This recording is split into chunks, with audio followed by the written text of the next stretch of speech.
Okay, so we're going to start my official vacation day.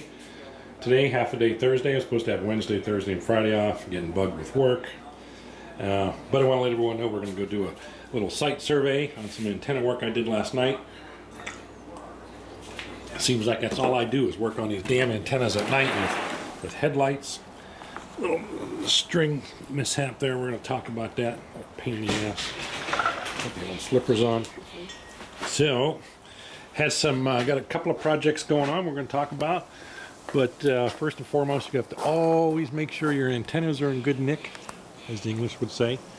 So my newest inverted L had some Cooper's droop issues, where the vertical segment started getting really saggy. It's actually a little saggy now, but not nearly as much as it was before. And it was because, let's see if I can do this. I'm using a Sony Handycam. I'm going to go slow so people don't get sick and puke when they see this video. So I'm going to zoom in.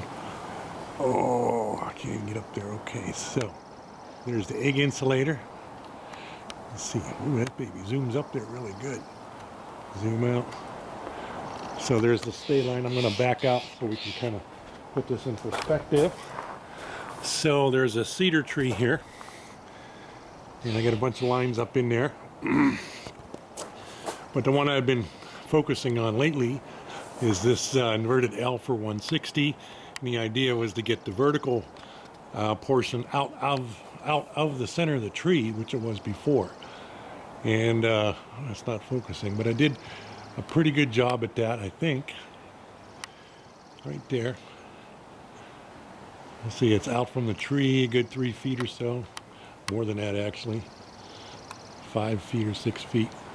And the way I have it strung is the tautness or the tightness of this has to do with how high, let me back up, that upper string or rope was in the tree when I first originally launched it. Up in there, I'm going to fall over backwards here.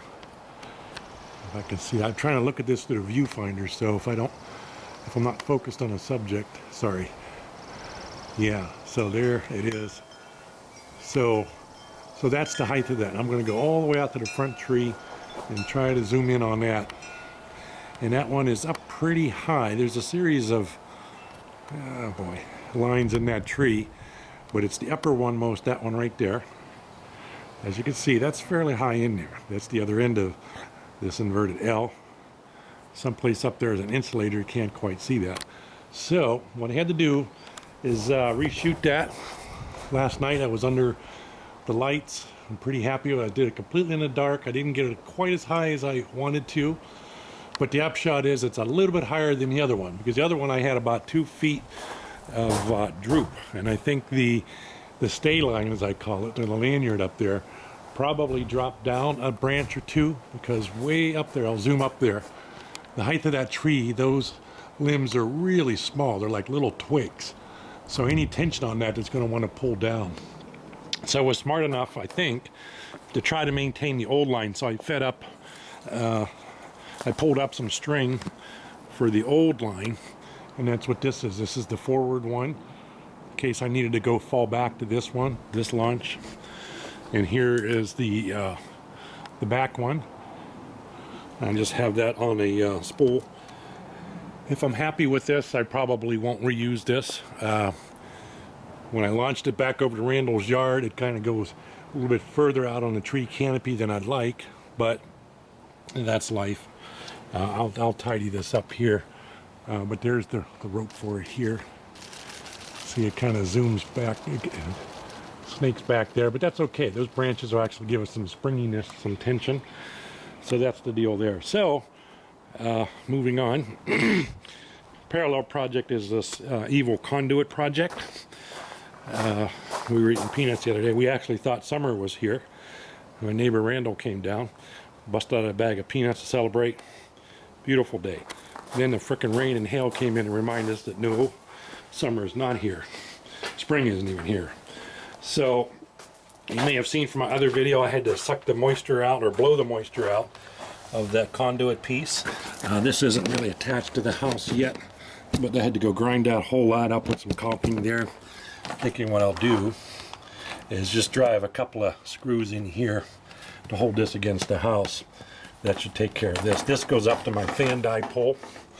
I have a pull string, I have to finish that, but what I wanted to show everybody was this, the other end of this conduit. I'm having some issues. Home Depot's closed up because of coronavirus.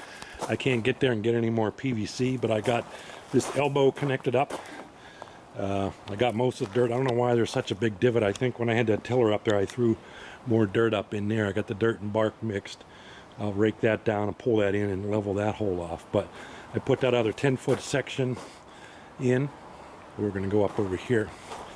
I was hoping that that 10-foot section, when I eyeballed it, was going to be enough to put that weatherhead up over here. I wanted to hide that weatherhead between the tree and that little power post, so it would be out of sight, out of mind, because two coaxes need to come out of it. One need to fall down here a little bit for my inverted L. That's probably 6 to 10 feet. The other one needs to go up over to the tuner box. So I figured I'll just let that on the surface if that weatherhead was in this area here. But as it turns out, there's the pipe, there's the end of the 10 feet. There's where it comes up on a wall, the divot I showed you. Got it covered up, comes in front of the flowers. But I'm out of pipe. So I have the 45 on here. It's a 90. It's not glued yet. I got it sealed up with some paper bags to keep the water out of it. But I need another section of that pipe to go over here. But with Home Depot being closed, I'm kind of screwed. So what I think I'm going to do is just put the weatherhead on right there and cover that up with dirt, and don't glue that joint, and just put some black tape on it. Now I know where it is, and then when Home Depot opens up, when this corona thing passes, I'll pull that back apart, pull the coaxes out, finish the trench, dig it, and move that weatherhead back over there. That'd be a good summer project, so I'm not going to worry about that too much. I want to work on that today. This is the old 9913. I did order some LMR 400 Ultraflex, the real stuff from Times Microwave. It's not here yet. When it shows up, I'll pull the 9913 out and put this stuff, put the new LMR in. But this will get me on the air, or get me using this.